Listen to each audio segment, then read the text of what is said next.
Di antara syirik yang berkaitan dengan tauhid al-uluhiyah adalah menyembelih kepada selain Allah. Menyembelih kepada selain Allah. Ini juga syirik yang merajalela di tanah air kita. Menyembelih itu ibadah. Menyembelih itu ibadah. Kalau saya tanya sama adik-adik dalilnya, apa itu dalil menyembelih itu ibadah? Dalilnya apa?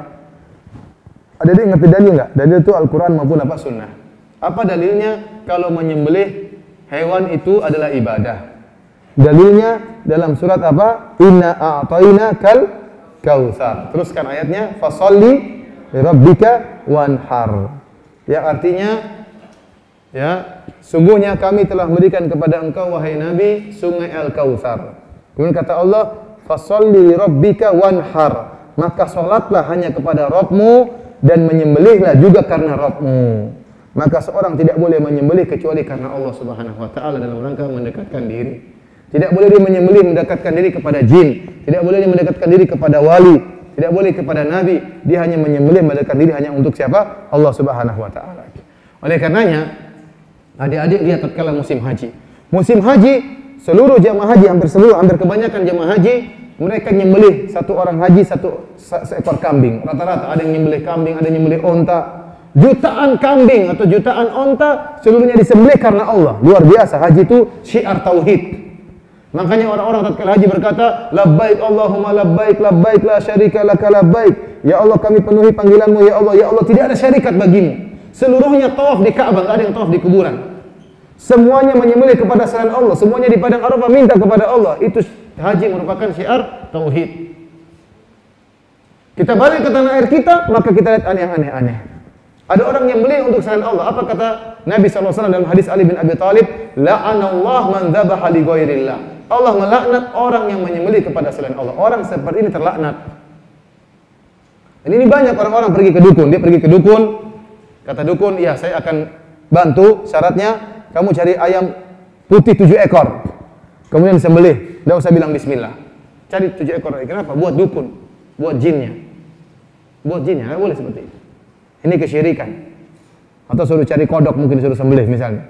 Ini kesyirikan. Tidak boleh kita menyembelih. Banyak orang, saya lihat sendiri dengan mata kepala saya. Orang-orang membangun rumah. Gimana? Supaya tidak diganggu sama jin, yang tuan rumah cari ayam hitam. Disembelih, darahnya ditumpahkan di tanah tersebut. Supaya apa? Supaya tidak diganggu sama jin setempat. Ini syirik. Tidak boleh adik-adik, hati-hati. Adik-adik jangan terjebak dengan setan. Setan ingin kita masuk neraka jahanam. Dia ingin kita melakukan kesyirikan. Tadi, menyembelih itu ibadah. Kalau kita serahkan ibadah kepada setan, kepada selain Allah, kita musyrik. Tidak boleh. Lihat orang-orang di pantai selatan takut sama jin Nyi Roro Kidul. Katanya Nyi Roro Kidul itu jin cantik ya. Kemudian apa? Mereka takut kalau tidak dikasih sembelihan kebo, nanti lautnya bisa meledak-ledak, bisa bergelombang, banyak orang yang meninggal. Maka mereka takut. Artinya mereka takut kepada Allah. Ini takut kepada Nyi Roro Kidul. Akhirnya mereka cari kebo yang gemuk, kebo yang gede. Karena kalau kebonya kurus, nanti Nyi Roro Kidul nggak mau terima. Kalau kebonya cacat, Nyi Roro Kidul nggak mau terima. Maka dicari kebo yang gede, yang bagus, yang cakep, kemudian disembelih, kemudian diberikan kepada Nyi Roro Kidul. Nah, waktunya mereka nyembelih di Idul Adha, cari kambing yang kurus. Ya. Tapi kalau untuk Nyi Roro Kidul harus kebo yang gemuk. Ini kesyirikan, nggak boleh nyembelih untuk jin. Ini banyak di tanah air kita. Ingin bangun jembatan. Takut jembatannya roboh, takut diganggu sama jin sungai, jin kali, potong kambing 8 ekor misalnya.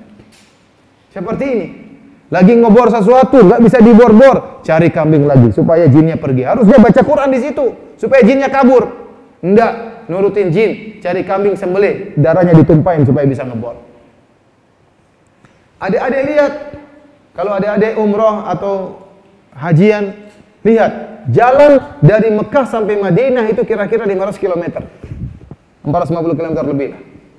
Dan kalau kita jalan di jalan tersebut, banyak sekali gunung-gunung yang dibelah oleh pemerintah Arab Saudi. Gunung-gunung dibelah. Karena jalannya gunung-gunung, jadi buat jalan datar itu susah. Gunung dipahat sama pemerintah Arab Saudi. Itu gunung dipahat, begitu banyak gunung, puluhan gunung dipahat, tidak ada satu butir telur pun yang dipecahkan. Tidak ada satu ekor ayam pun disembelih untuk supaya jin gunungnya tidak marah, tidak ada. Bismillah nyembelih gunung, nggak ada masalah. Kenapa? Karena tauhid kepada Allah Subhanahu wa taala. Lihat kalau sampai di Mekah, banyak gunung dibolongin, dibuat terowongan di Mekah banyak. Tidak ada satu butir telur pun yang dipecahkan, tidak ada satu ekor ayam pun yang disembelih kepada jin penghuni gunung, enggak ada. Kenapa? Dengan tauhid bismillah bolong itu. Coba di tanah air kita. Kalau ingin ya mau nebang pohon, takut sama jinnya, cari potong ayam sembelih. Ini baru pohon saja mau ditebang harus berapa ekor ayam, apalagi kalau gunung mau dibolongin ya. Entah berapa ekor kebo, berapa ekor gajah mungkin harus sembelih ya. Karenanya lihat, ini semua khurafat dan ini jin memang seperti ini ingin.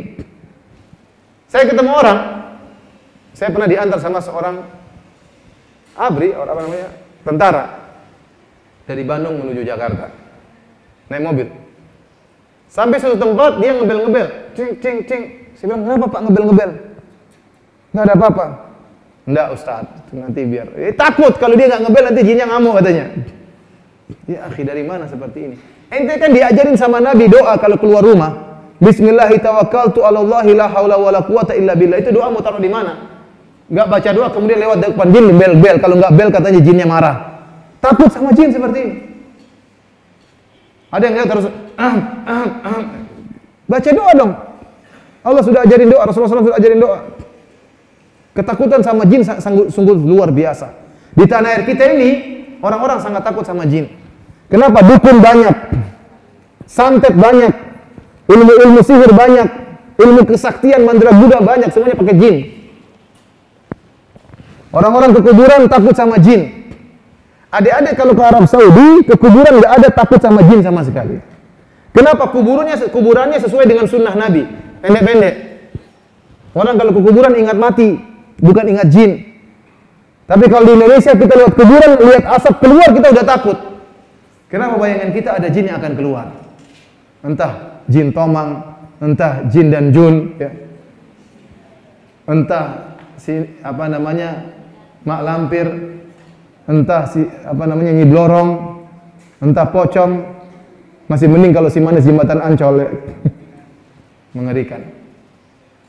Dan adik-adik harus tahu adik-adik ya, bahwasanya setan-setan itu yang muncul di film-film itu atau setan-setan itu sesuai dengan taraf ekonomi masing-masing negara. Taraf ekonomi masing-masing negara. Kalau adik-adik nonton film, jangan nonton ya. Seperti film setan-setan dari Amerika. Setannya apa?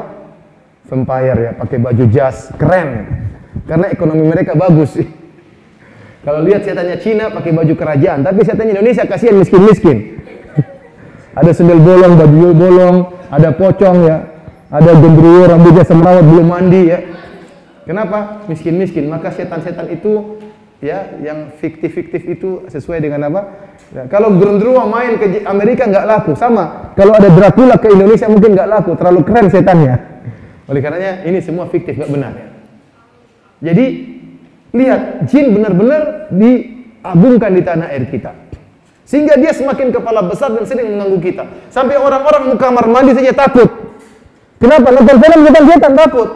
Mau kamar mandi, Rasulullah ajarin doanya, Allahumma inni a'udzubika minal khubuthi wal khaba'ith. Ya Allah, aku berlindung kepada Engkau dari jin lelaki maupun jin betina, jin perempuan. Tapi karena kita nonton film-film takut, nanti kamar mandi harus dibuka sedikit, takut. Padahal lampunya sudah dinyalain. Kenapa? Ketakutan sama jin. Akhirnya benar-benar dikuasai oleh jin. Dukun semakin beredar, dukun di mana-mana dihormati. Ini di tanah air kita. Padahal itu semua apa? Kesyirikan. Jadi adik-adik hati-hati, di antara kesyirikan yang banyak tersebar di tanah air kita adalah menyembelih kepada selain Allah. Tidak boleh kita menyembelih apapun kecuali hanya untuk Allah Subhanahu wa taala. Jangan sampai kita menyembah jin. Jangan sampai kita menyembah jin melalui para dukun. Dan jangan pernah percaya kepada para dukun. Para dukun itu jangan pernah percaya. Para dukun kebanyakan bohong.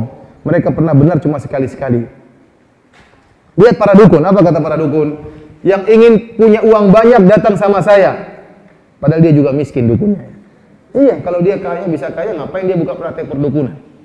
Dia bilang yang ingin dapat cewek cantik datang sama saya. Padahal istrinya mukanya amburadul, Pak dukun tersebut. Ya. Ngapain percaya sama dukun? Jadi mereka itu pembohong, hanya menipu umat Islam.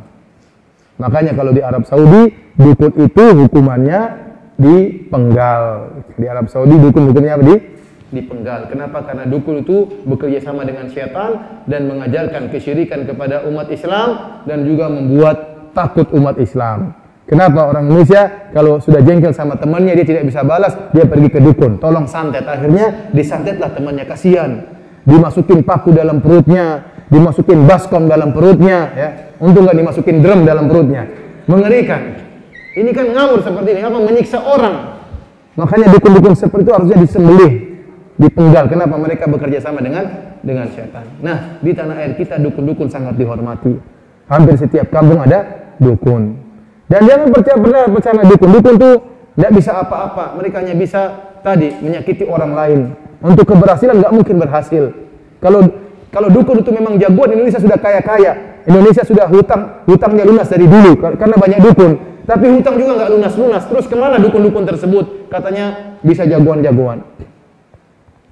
Katanya orang Indonesia banyak orang-orang saktinya, banyak dukun yang sakti. Tapi dijajah Belanda 350 tahun, percuma.